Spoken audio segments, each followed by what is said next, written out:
President Biden could end this crisis and prevent a war with Russia by doing something very simple, guaranteeing that Ukraine will not become a member of NATO.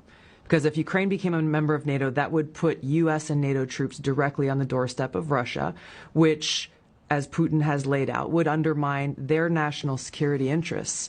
The reality is that it is highly, highly unlikely that Ukraine will ever become a member of NATO anyway. So the question is, why doesn't President Biden and NATO leaders actually just say that and guarantee it?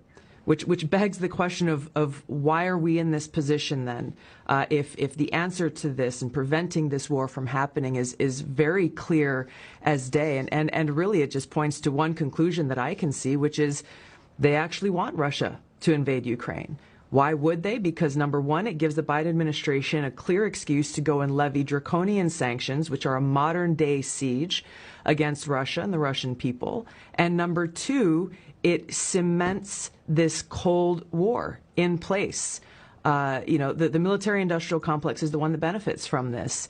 They clearly control the Biden administration. Warmongers on both sides in Washington have been drumming up these tensions.